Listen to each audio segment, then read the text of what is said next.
Hello students, welcome back.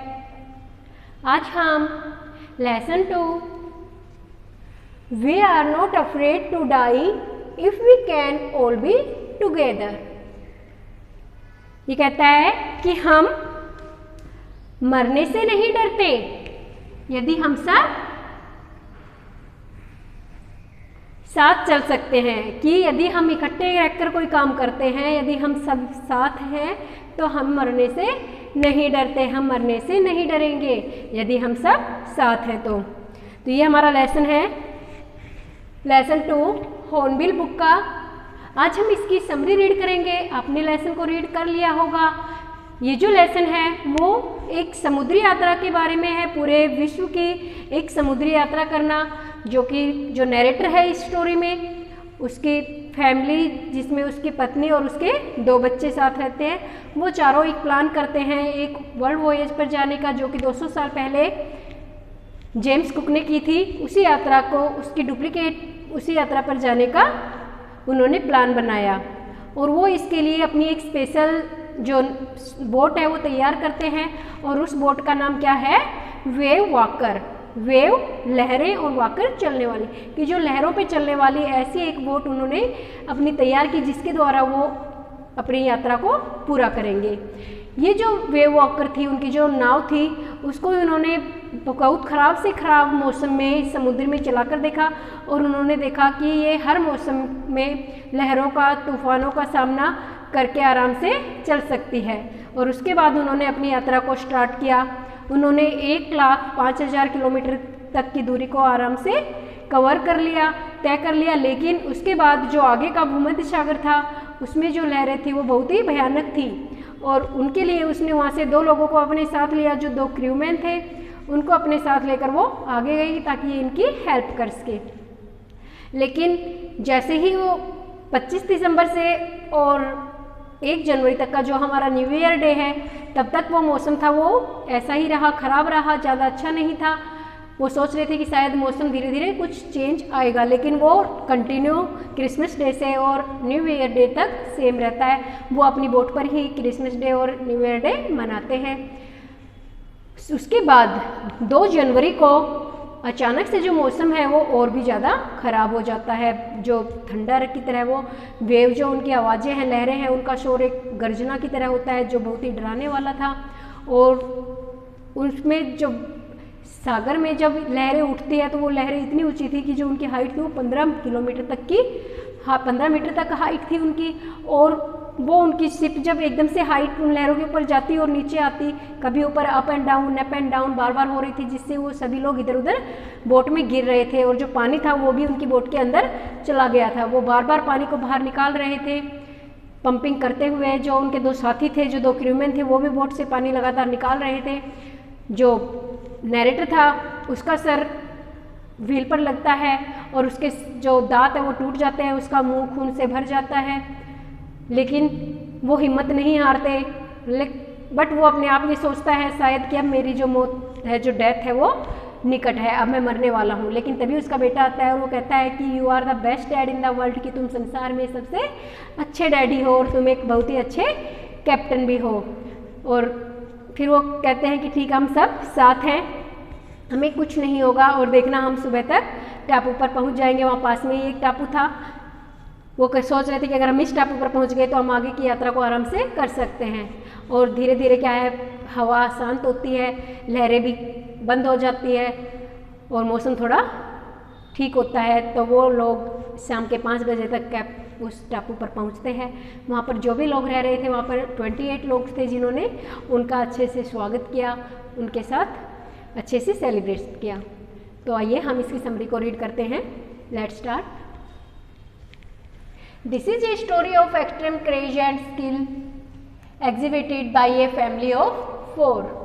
कि जो ये कहानी है वो बहुत ही ज़्यादा उत्साह और स्किल के बारे में है, कलाकारी जो उनकी निपुणता है उसके बारे में है।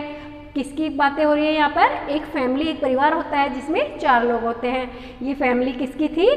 जो नैरेटर है उसकी फैमिली के बारे में बात हो रही है कि जो कहानी है, जो स्टोरी है, बहुत ही साहसिक स्टोरी है, साहसिक कहानी है। It was July 1976। ये जुलाई 1976 की बात है। The narrator his wife Mary, daughter Suzanne and son Jonathan set sail from England to Australia. कि जो नरेटर है उनकी पत्नी मैरी, उनकी बेटी सुजैन और उनका बेटा जॉनथन, उन्होंने अपनी जो यात्रा है समुद्री यात्रा को शुरू किया इंग्लैंड से ऑस्ट्रेलिया के लिए। दे वांटेड टू डुप्लीकेट, ये डुप्लीकेट के साथ है DUPLICAT, duplicate the round the world voyage undertaken by captain Cook 200 years ago। वो जो समुद्रिक यात्रा थी, पूरे विश्व की एक समुद्री यात्रा करना चाहते थे जो कि 200 साल पहले जो कैप्टन जेम्स कुक थे उन्होंने की थी, उसी यात्रा पर दोबारा जाना चाहते थे। उसकी डुप्लीकेट यात्रा पर वो जा रहे थे, उन्होंने अपनी यात्रा शुरू की थी। The boat wave maker was specially made for this. उन्होंने अपनी एक बोट बनाई थी, उस बोट का क्या नाम था? वेव वेकर, लहरों पर चलने वाली, WALKER है ये, कि लहरों पर चलने वाली एक नाव उन्होंने बनाई थी जो कि 23 मीटर लंबी थी और जिसमें बहुत सी लकड़ी लगी हुई थी। तो इसमें देखिए, for the purpose and tested for the roughest weather, वो इसी पर्पज के लिए, इसी उद्देश्य के लिए बनाया गया था इस नाव को। किस लिए? कि वो अपनी समुद्री यात्रा को अपनी नाव के द्वारा तय कर सके। और उसके उन्होंने बुरे से बुरे, रफेस्ट क्या होता है? खराब से खराब वेदर होते हैं, मौसम, खराब से खराब मौसम में भी उसको टेस्ट किया, उसको चलाकर देखा कि ये कितना ज़्यादा तूफानों का सामना कर सकती है। और जब उन्हें लगा कि ये नाव तैयार है तो उन्होंने अपनी यात्रा को स्टार्ट कर दिया। The first leg of 1,05,000 kilometre journey past pleasantly, कि जो उनकी यात्रा का पहला चरण था जो कि 1,05,000 किलोमीटर की दूरी थी, वो उन्होंने प्रसन्नतापूर्वक खुशी खुशी पूरी कर ली थी। 2 crewmen, American Larry Vigil and Swiss Herb Seigler joined to help them. उन्होंने 2 क्रूमेंस को अपने साथ ज्वाइन किया। ये क्रूमेंस क्या है कि कोई भी अगर दिक्कत आती है तो ये नाव को संभालने में हेल्प करते हैं। तो उनमें एक था अमेरिकन लैरी विजिल और दूसरा था Swiss Herb Seigler. American Larry Vigil था जो अमेरिकन था और दूसरा था स्विस का हर्ब सेगलर, जिन्होंने, ताकि वो लोग उनकी हेल्प कर सके, इसलिए उन दोनों क्रूमेंस को अपने साथ लिया। आगे केपटाउन से उन्होंने On the second day out of Cape Town, they encountered strong gales. Gales होती है लहरें। कि उन्होंने केपटाउन से निकलने के दूसरे दिन, केपटाउन से निकलने के दूसरे दिन उन्होंने बहुत ही, एनकाउंटर्ड होता है सामना करना, स्ट्रॉन्ग होता है मजबूत, और गेल्स लहरें, उन्होंने बहुत ही तीखी जो कठोर लहरें थी, मजबूत लहरें थी, उनका सामना किया। क्योंकि लहरें जो था उस टाइम समुद्र में तूफान स्टार्ट हो गया था, लहरें बहुत ऊंची उठ रही थी। The size of the waves was alarming up to 15 metres. जो लहरें समुद्र में उठ रही थी उनकी जो हाइट थी वो 15 मीटर तक जा रही थी, और जिससे क्या था, उनकी जो नाव थी जो कि लहरों पर चल रही थी तो वो एकदम से कभी ऊपर कभी नीचे जा रही थी, जिससे उसमें बहुत ही हलचल हो रही थी, सभी लोग इधर उधर गिर रहे थे। The weather was quite hostile on the Christmas and new year day. जो मौसम था वो क्रिसमस और न्यू ईयर डे पर, दोनों पर ऐसा ही रहा, खराब वेदर था दोनों के टाइम पर। वो सोच रहे थे कि शायद ये न्यू ईयर तक चेंज हो जाएगा, बट वो सेम रहता है। The roaring of waves increase to a thunder. जो रोरिंग होता है दहाड़ना, जो लहरों की जो आवाज़ आपने देखा होगा, जब लहरें उठती हैं तो उनमें एक आवाज़ होती है, आपने टीवी पर देखा होगा, तो उनमें एक आवाज़ होती है जब लहरों का पानी ऊपर उठकर नीचे गिरता है। तो वो कहते हैं जो उनकी आवाज़ थी वो एक थंडर, गर्जना में बदल गई थी, बहुत ही भयानक, डरावनी लग रही थी। It Torrent of green and white water broke over the ship. कि जो हरे और सफ़ेद पानी जो उनकी शिप पर ऊपर से गिरा, जब लहरें ऊपर उठ रही थी तो वो पानी उनकी शिप में भर गया था। The narrators had got smashed into the wheel. Smashed होता है टकराना, कि जो नैरेटर था उसका जो सिर था वो व्हील से, पहिए से टकराता है। The narrator accepted his approaching death. अब जैसे ही नरेटर देखता है कि जो लहरें हैं वो बहुत ऊंची उठ रही है, उनकी नाव में पानी भर चुका था, तो वो क्या करता है, एक्सेप्टेड हिज अप्रोचिंग डेथ। वो सोचता है कि अब मेरी जो डेथ है वो पास आने वाली है, बहुत ही पास है। Wave Walker was near capsizing. जो वेव वॉकर था, जो उसकी बोट थी, वो लहरों के बीच में फंस चुकी थी और वो डूबने वाली थी। उसे लग रहा था कि मानो अब ये पानी में डूब जाएगी समुद्र में। The wave tossed him like a ragdoll. जो लहरें थी वो उसकी नाव को, उनकी नाव को एक गुड़िया की तरह उछाल रही थी। His left rib cracked. उसकी जो बाई रिब थी वो क्रैक हो चुकी थी। And his mouth was filled with blood. उसका जो मुंह था वो खून से भर चुका था। And broken teeth. और जो उसका मुंह है वो टूटे हुए दांतों से भी भर गया था, क्योंकि जब उसके टकराया, उसका सिर पहिए से टकराता है तो उसके मुंह में जो उसके दांत होते हैं वो टूट जाते हैं। और आपको पता है जब दांत टूटेंगे तो खून भी निकलेगा, तो इसलिए उसका मुंह जो था वो खून से पूरा भर चुका था।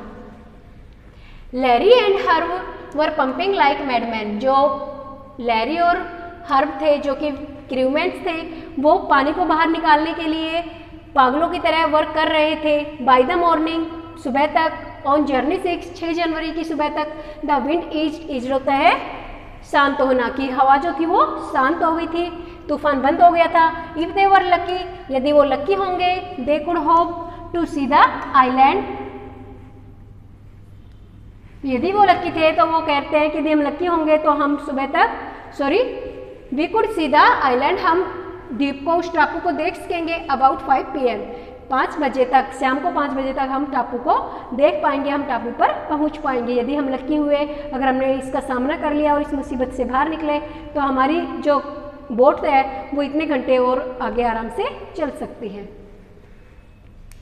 दे survived the rough sea at last. और अंत में उन्होंने उस खराब समुद्र को उस खराब लहरों का सामना करते हुए अपनी मंजिल तक पहुंच गए जाते हैं। Jonathan rushed to his father. जब जॉनसन को पता लगता है उसके फादर की हालत खराब है, वो अपने फादर के पास आता है दौड़कर। ही डिक्लेयर्ड, वो डिक्लेयर करता है, कहता है that he was the best daddy in the world, कि वो इस पूरे संसार में सबसे अच्छे पिता हैं, एंड द बेस्ट कैप्टन, और एक अच्छे नाविक भी है। The narrator rushed on the deck. Deck आपको पता होगा, जो नाव का ऊपर का हिस्सा होता है, तो जो कैप्टन है वो उसकी डेक पर जाता है, और नाव के ऊपर हिस्से पर जाकर देखता है।